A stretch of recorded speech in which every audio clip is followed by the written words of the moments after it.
आज यहाँ पर पारण गांव की हाई स्कूल में हमारे सभी उर्दू के स्टाफ और शाला व्यवस्थापन समिति के अध्यक्ष, उपाध्यक्ष, सभी सदस्य, पालक यहाँ पर मौजूद है, सभी बच्चे मौजूद है। इस प्रोग्राम में ये बताने के लिए कि मैंने कुछ तो काम यहाँ पर किया है। जब आप महफिल मुकर्रर करने लगे तो समझ लीजिए आप असर करने लगे। और कुछ बात जरूर है इस दरिया में जो इसकी तारीफ पूरा समंदर करने लगे। 2019 में काड़ेगांव से जब मैं यहाँ पर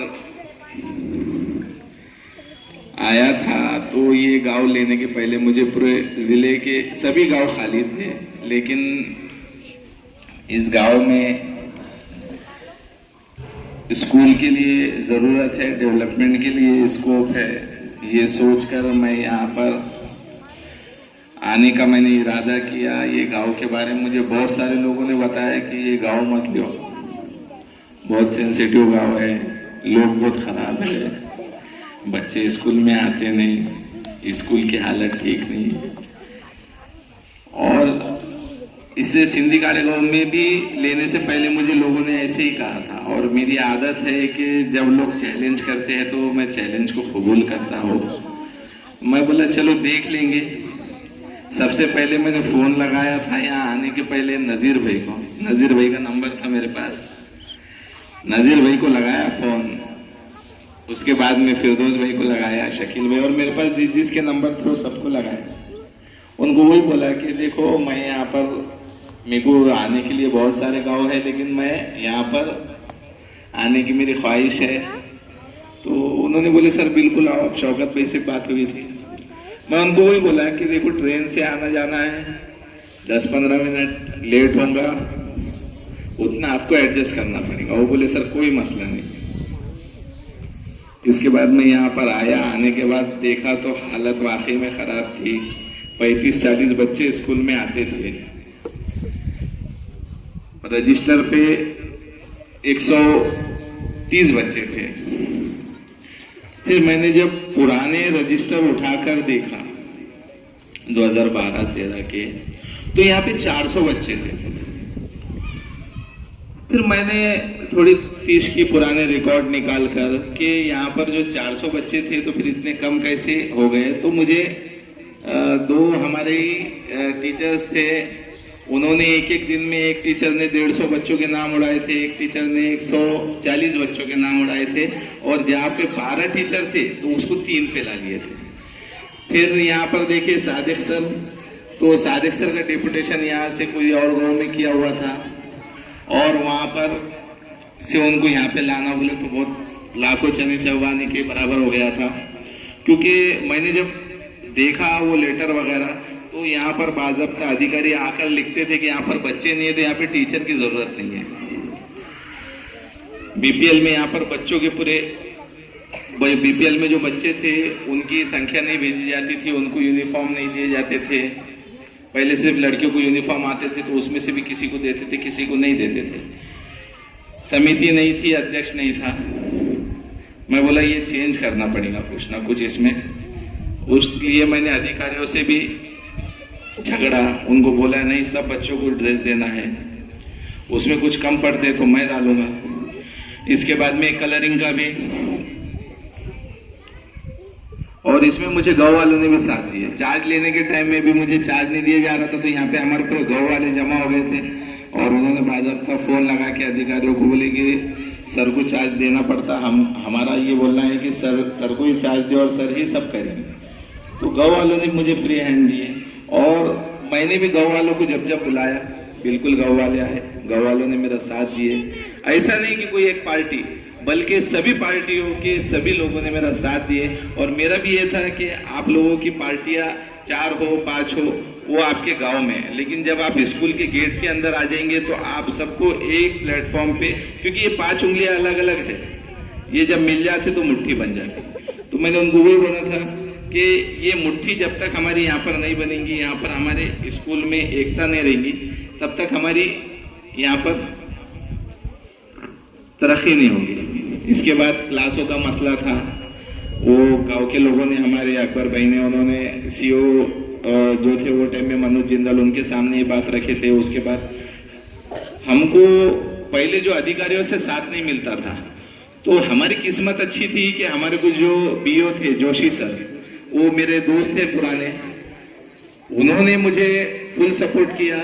उसके बाद हमारे जो विस्तार अधिकारी उस टाइम के थे भालेराव साहब, और हमारे केंद्र प्रमुख तो मेरे बहुत अच्छे दोस्त थे बागल सर, ये तीनों ने मुझे फ्री हैंड दिया कि सर आप समिति बनाओ, आप जो है तो ये मसला कैसे हल करना है आप देखो, क्योंकि गांव में आपको ज्यादा मालूम है, हम आपके साथ हैं।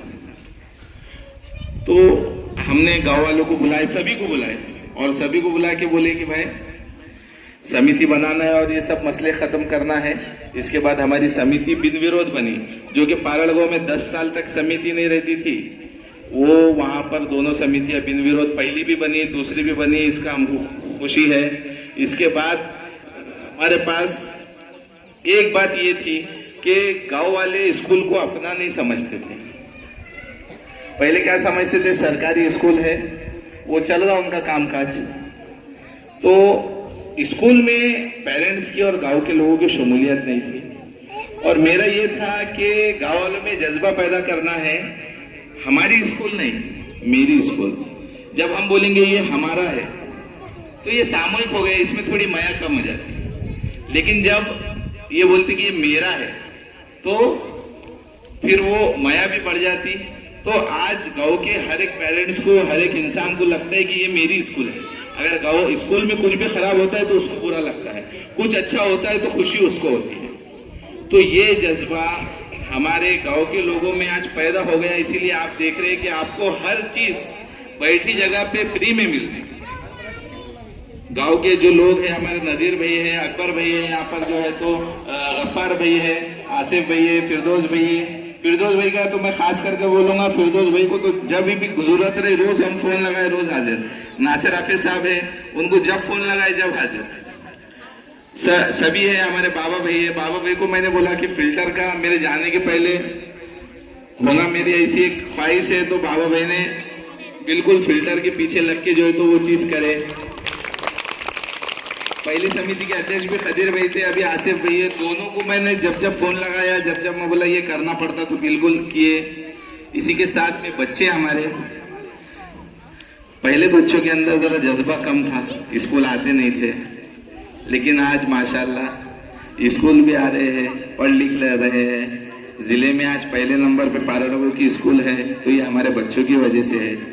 सिर्फ मेरी एक ये ख्वाहिश थी कि ये 10वीं की जो बैच है, ये बैच होने तक मैं यहाँ पे रुकूं, लेकिन वो ख्वाहिश पूरी नहीं हो सकी। खैर, उसके लिए कुछ ना कुछ कोशिश तो आगे करेंगे। और आपकी 10वीं की मान्यता के ताल्लुक से मैं बोलना चाहूँगा कि अभी सुबह में जो शिक्षा अधिकारी खराज साहब है, उनसे मेरी बात हुई है। अपनी फाइल यहाँ से पूरी रेडी हो चुकी है बोर्ड की मान्यता की, और कल मैं शिक्षा अधिकारी साहब के साथ में औरंगाबाद फाइल लेकर जाने वाला हूँ, और इस हफ्ते में आपकी मान्यता भी जो है तो 10वीं की बोर्ड की मिल जाएंगी, आप फीस भर सकेंगे। लेकिन इतना है कि ये गांव वालों ने कुछ कम कोशिश नहीं करे आपकी 9वीं 10वीं लाने के लिए। हमने हमारे आंखों से देखे, मुखी सर ने देखे हमारे, उनके आंखों से, वो जब नए नए आए थे तो कि यहाँ पे सत्ता पलटने की गांव वालों की तैयारी थी कि अगर हमारे पर हाई स्कूल नहीं हुआ तो हम सत्ता पलट देंगे, हम ऐसा कर देंगे वैसा कर देंगे, डायरेक्ट आमदार खासदार उन तक के ये बात। तो आपके गवाह ने कम कोशिश नहीं करे, ये किस लिए करे, आपके लिए। तो ये साल मुझे 10वीं का जो रिजल्ट है तो 100% होना, ये मैं आपसे इस चीज की उम्मीद रखता हूँ, और मुझे ऐसा लगता है कि आप मेरी उम्मीद पर जो है तो खरा उतरेंगे। इसके बाद एक बात मैं ये कहना चाहूँगा कि ये स्कूल ने जैसा मैंने इस स्कूल को बहुत कुछ दिया तो ये स्कूल ने मुझे बहुत कुछ दिया है। जिला आदर्श शिक्षक पुरस्कार भी मुझे इसी स्कूल में रहते हुए मिला और आज हमारे गांव के लोगों ने भी मुझे आदर्श पुरस्कार दिया है। असल में जिला आदर्श पुरस्कार से ज्यादा मेरे लिए ये पुरस्कार अहमियत का है जो हमारे बच्चों ने और हमारे पेरेंट्स ने मुझे दिया है। ये मेरे काम की एक गवाही है। और मैं एक शेर कहना चाहूंगा कि मिल ही जाएंगे किताबों में हवाले मेरे किरदार ही बताएंगे उजाले मेरे। लोग कहते हैं मेरे मुकद्दर में थी शोहरत, देखता कोई नहीं पाँव के छाले मेरे। तो यहाँ पर भी मुझे ये अवार्ड मिला, सब मिला। और मैं आखिर में ये बात कहना चाहूंगा, जैसे हमारे गफ्फार भाई ने भी कहा, ओ भाई लियो ना।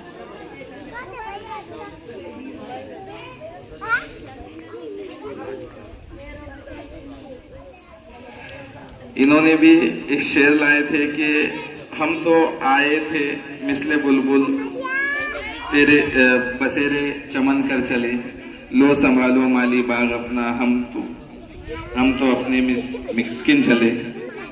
लेकिन मैं ये कहना चाहूँगा इस शेर से भी ज़्यादा, जैसा गफ्फार भाई ने भी अभी बताया कि जो है तो 6 जुमागियों के बाद वापस आना, मुझे एक तो ये समझ में नहीं आया। सुबह में नौशा बना दिए, दोपहर आया तक कि फिर दुल्हन बना दिए। मेरे इतने रोल चेंज करते जा रहे हैं।